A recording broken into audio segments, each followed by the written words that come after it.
Muito obrigada, Denise.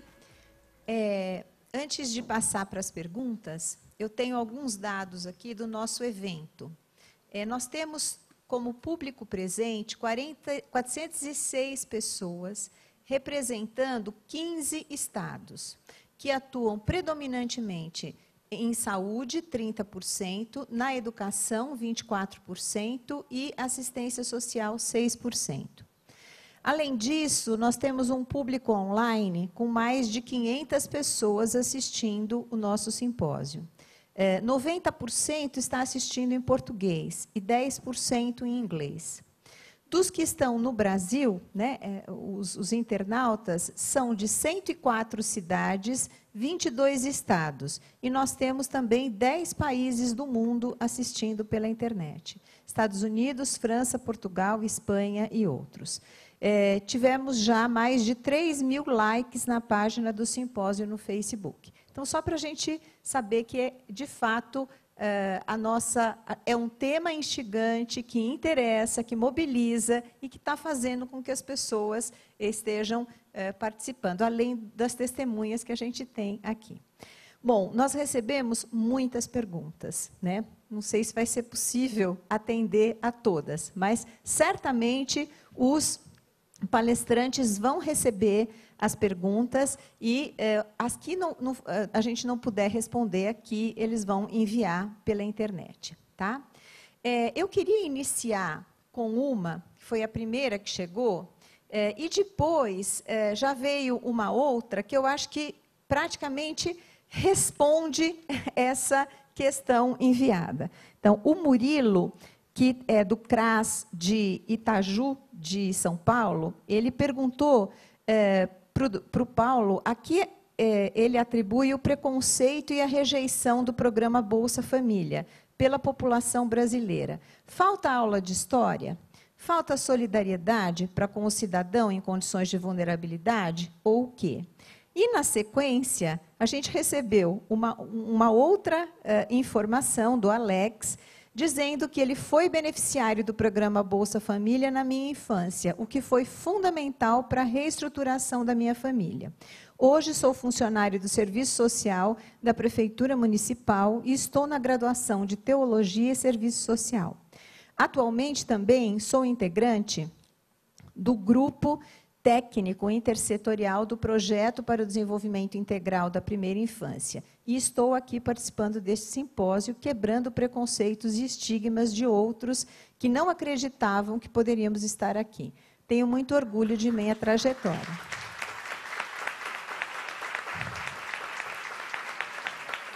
Não foi combinado, né? Mas a gente teve essas duas colocações, e depois eu peço para que vocês também comentem essa questão do preconceito. Eu acho que a Denise até, no final, comentou um pouco a respeito disso. Tá?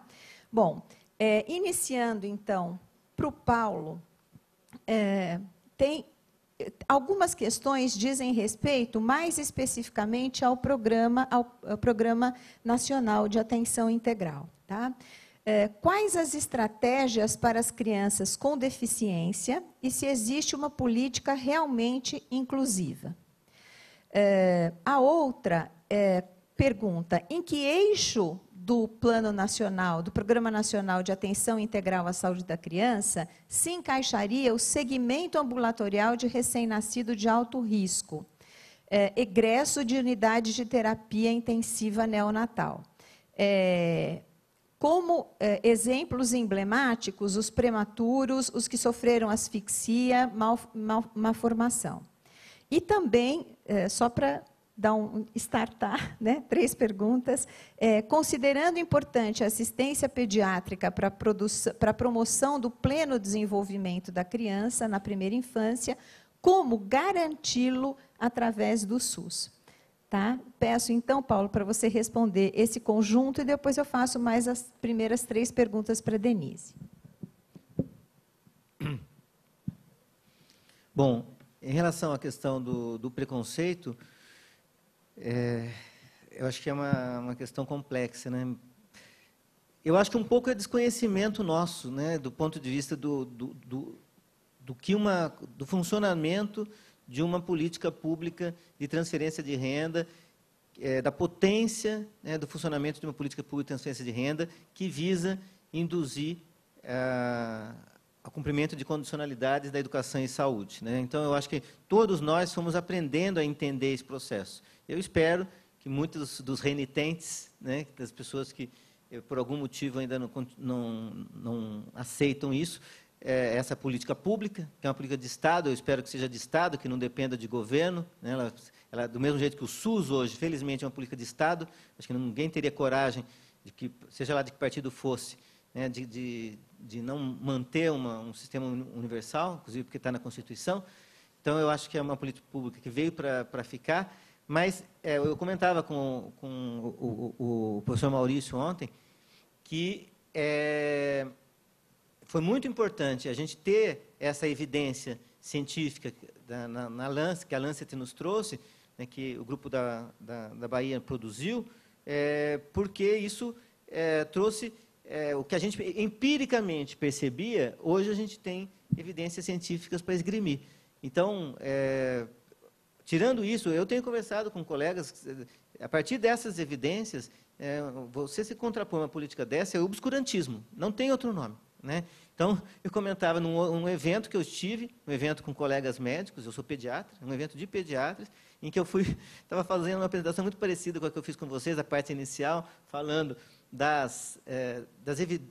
como a gente reduziu a mortalidade na infância, evidência de como o aleitamento reduziu, como a vacinação reduziu, e até aí está sendo aplaudido. E depois, como a atenção básica, o crescimento da atenção básica avançou, e isso repercutiu, foi aplaudido, a hora que eu citei a evidência do Bolsa Família, houve uma zoeira no palco, no plenário, algumas pessoas ameaçaram vaiar, outras quiseram responder aplaudindo. Uma pessoa levantou e disse, política que não. Como assim política? Aliás, tudo aqui que a gente faz na vida é política, né? Mas como assim? Querendo dizer, talvez, política partidária, né? Isso tudo são evidências do mesmo jeito. Aliás, são 3 das evidências que eu trago sobre aleitamento, sobre vacina, são da Lancet, essa aqui também. Então, ou você ficar escolhendo a evidência científica que você concorda é complicado, né? Então, se não concorda, cientificamente produza outra alternativa. Eu acho que tem muita falta de solidariedade na nossa sociedade. Eu acho que temos uma elite que é complicada, que não quer ver o Brasil ser um país mais justo. Não tem outras palavras, né, a não ser essa. Sobre o Programa Nacional de Atenção à Saúde, como é que a gente trabalha com as crianças com deficiência. Então, hoje, a gente tem, como eu disse para vocês, a nossa política é composta pelos nossos 7 eixos, priorizando, do ponto de vista conceitual, aquelas temáticas, e uma delas é público de maior vulnerabilidade e pessoas com deficiência, cruzando como é que essas redes assistenciais se dão de forma concreta. Hoje a gente tem uma novidade no SUS, a partir da rede da pessoa com deficiência, que tem o apelido, o nome de Viver Sem Limites. Essa ação, ela prevê a construção de serviços que chamam-se SER com C, né, Centros Especializados de Reabilitação, com várias modalidades de atenção, para várias complexidades, e que o Ministério está financiando esse tipo de serviço para ter equipes multiprofissionais para cuidarem de pessoas com deficiência e crianças com deficiências. Do ponto de vista de oferta assistencial é essa. A questão da inclusão no nosso país, é uma pena a gente não ter ninguém do Ministério da Educação aqui na mesa, né? Eu acho muito, muito complexa. Eu, como pediatra da atenção básica, lidando com crianças com deficiência, né, em classes comuns, e crianças sem deficiência, né, que tinham colegas com deficiência, eu acho que ninguém aqui questiona a necessidade da inclusão, mas o problema não é incluir ou não, né, colocar ou não as crianças sem discriminá-las, né, colocando em escolas regulares, com crianças da vida como ela é, né? Na vida, as pessoas com deficiência não ficam isoladas, elas se misturam com pessoas de todos os tipos. Então, isso é muito bom, Agora, o problema é o como, né? Então, não tem, o Estado brasileiro precisa caminhar para garantir, eu como pediatra e do pouco que conheço de educação, né, não vejo a possibilidade de a gente ter classes com crianças com deficiência sem ter um segundo professor. É impossível. Eu já vivenciei, inclusive, uma situação com a minha filha em escola privada com relação a isso. Então, seja pública, privada, eu acho que a gente precisa garantir um suporte diferenciado. Inclusão, sim, mas com condições, né, que é o que a gente precisa garantir. E, finalmente, a presença do pediatra, né, para produzir o pleno desenvolvimento da primeira infância.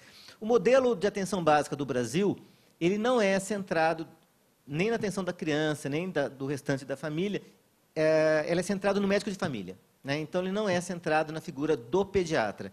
Agora, nós estamos, inclusive, nesse momento, no Ministério, numa discussão, existe, né, a figura da equipe da família, ela é uma equipe muito básica, né? Um médico de família, um enfermeiro, técnicos de enfermagem, agentes de saúde e equipe de saúde bucal na maioria delas, com dentista, técnico de higiene dental, auxiliar de consultório dentário. Mas tem uma coisa que as pessoas esquecem, que são os NASFs, os Núcleos de Apoio à Saúde da Família, que podem ter especialistas, né, pediatra, ginecologista, homeopata, acupunturista, professor de educação física, né, vários outros profissionais, né, não médicos, né, dentre os médicos, a Ana Chiesa está lembrando bem aqui, psiquiatra, e fisioterapeuta, assistente social, fono, todos os profissionais da saúde, né?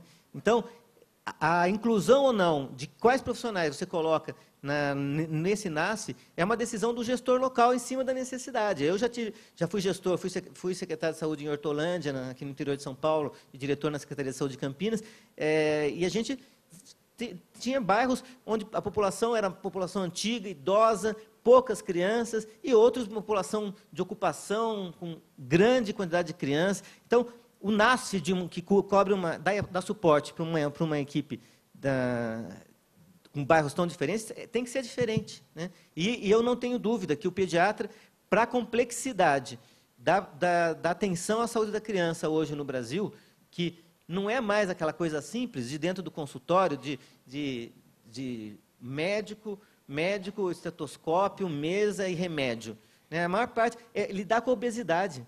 A gente consegue fazer alguma coisa com obesidade dentro do consultório, gente? Se não tiver articulação, né, com equipamento de esportes do bairro para esse moleque poder fazer atividade física, se não tiver articulação com a assistência social porque a casa dele está caindo, né, se não tiver articulação com a educação, porque a creche, a cantina da escola vende porcaria, né? Então, a gente fica aqui conversando com a família sobre alimentação saudável e ele está lá, ele vai ser o único diferente na escola que não vai comer pastel, né, ou tomar Coca-Cola. Então, coisas que a gente está querendo discutir, inclusive no PL, a gente tem propostas aí de regular as cantinas, né? Então, sim, a proposta é termos pediatras, não como profissionais das equipes de saúde da família, mas na retaguarda. O meu papel é muito chato aqui, de ficar cortando a palavra, mas a gente tem mais 3 perguntas para a Denise, e depois tem umas perguntas para o conjunto. Tá? Da Raquel, do Projeto Florescer, Denise, ela pergunta que política pública o terceiro setor pode contar com apoio para as ações de empoderamento dos pais, cuidadores para o desenvolvimento da primeira infância.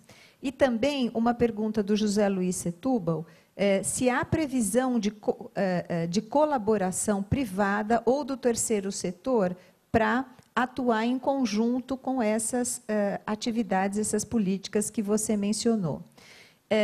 E quando um equipamento atua em 3 áreas, saúde, educação e assistência, por que precisa ser enquadrado na tipificação para ser certificado na assistência e receber apoio financeiro?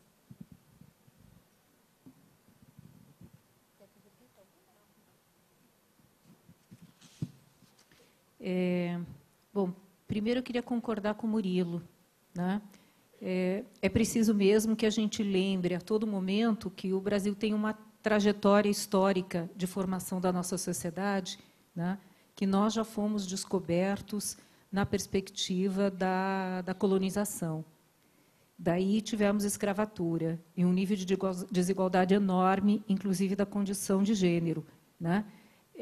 compreender essa trajetória histórica e de como a nossa sociedade foi estruturada e de como ela evoluiu, né, você tem toda a razão. Isso é fundamental para que os preconceitos, não só em relação à população em situação de vulnerabilidade, né, e de riscos, mas populações fragilizadas por diversas formas, possam ser entendidas na sua condição de cidadania, possam ser entendidas na sua peculiaridade de fase de desenvolvimento, né, e possam ser absorvidas, né, com padrões mínimos de civilidade, de acessos, né, e de exercícios de protagonismo. Isso é muito difícil para nós que culturalmente temos, né, estas debilidades, a despeito de aprovarmos na Constituição, no nosso artigo 1º, que é dever do nosso país garantir o desenvolvimento regional na integralidade, com direitos vinculados econômicos e sociais, e superar as desigualdades, né? Nós aprovamos isso, mas na implementação de ações, né, isto acaba caindo em várias ideologias, né, e em várias disputas. E aqui nós estamos tratando de disputas de fundo público. E quando você disputa fundo público, você disputa direcionamento e a compreensão de que só o conjunto de membros usufruindo deste patamar de civilidade é que dá a condição de sociedade efetiva para um país, né, é que é preciso que a gente caminhe um pouco ainda para chegar lá. Mas eu só queria reforçar o que o Paulo mencionou, de que o programa Bolsa Família por si... Nem comecei. O programa Bolsa Família por si, eu vou, então, rapidinho, esse já dizer do terceiro setor, né? Ele traz condicionalidades, então, é a transferência de renda aliada com um conjunto de serviços, né, que superam essas dificuldades, depois a gente pode falar sobre eles também. Para responder a Raquel, e tem mais uma pessoa que também perguntou da necessidade de se encaixar na tipificação, né? Como que o terceiro setor pode estar junto, né, no desenvolvimento, em políticas que façam o desenvolvimento de pais e de cuidadores. Esses serviços todos que a gente mencionou, tirando esses de atenção integral à família, né, que são prestados exclusivamente pelo poder público, todos os outros são prestados em parceria com as entidades não governamentais, né?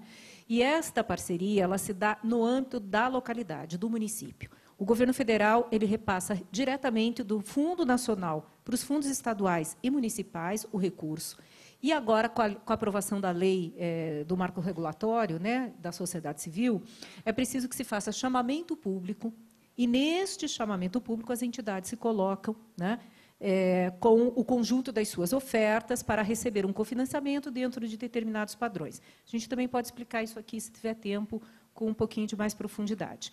E aí, mesmo que a entidade atenda, aí já respondendo a segunda pergunta. Então, as entidades podem participar, sim, agora tem que ser através de chamamento público e ofertando serviço na localidade. As entidades que atuam em mais de uma área, né, para a política de assistência social, ela pode ser exclusiva, como entidade de assistência social, que se ela atende aquele conjunto de serviços tipificados que eu falei, mas ela pode prestar alguns serviços. Ela pode ser prioritária na área da saúde ou da educação e prestar alguns serviços de assistência social. Por estes serviços, ela será remunerada e terá esta participação, né? Mas tem que ser dentro dos parâmetros que estão estabelecidos como um serviço exige, né? Estrutura física, oferta das atividades, horário de funcionamento, pessoal qualificado e tal. Isso que mudou antigamente, que eram as entidades mais voluntárias e tal, né? Então, é isso que a gente está tentando reorganizar agora. E nós estamos preenchendo um cadastro nacional de entidades de assistência social, a saúde já tem, a educação já tem, a assistência também está num processo de preenchimento desse cadastro, as entidades repassam as informações, os municípios preenchem. A partir de então, nós vamos ter uma boa rede parceira, né, não governamental com o poder público. Infelizmente, o nosso tempo já está esgotado. Houve muitas perguntas dos internautas a respeito do acesso às apresentações. eles vão estar disponíveis no prazo de uma semana no site da Fundação Maria Cecília Souto Vidigal, assim que os palestrantes autorizarem os vídeos e os slides, os PowerPoints utilizados aqui nas apresentações. Todas as perguntas que chegaram aqui vão ser entregues para os participantes, para os palestrantes, para eles responderem diretamente para as pessoas que deixaram indicado um e-mail. Caso contrário, a gente vai ter o horário do café agora também, para poder aproveitar mais esses minutos. Acho que o número, o interesse e a discussão que a gente iniciou aqui mostra que, na palestra de abertura, o Eduardo Queiroz falou que a gente está com o vento soprando a favor, né? De fato, acho que deu para perceber que a gente tem muitas iniciativas para avançar nesse sentido, só que precisa ocupar o espaço agora, né? Ocupar com qualidade, com formação de pessoal qualificado, e para que a gente possa sentir a aproximação, o suporte das famílias via políticas públicas, né? Acho que essa, então, é uma consideração para a gente encerrar, e agora a gente vai para o intervalo, senão a gente não vai conseguir terminar no tempo imaginado. Muito obrigada.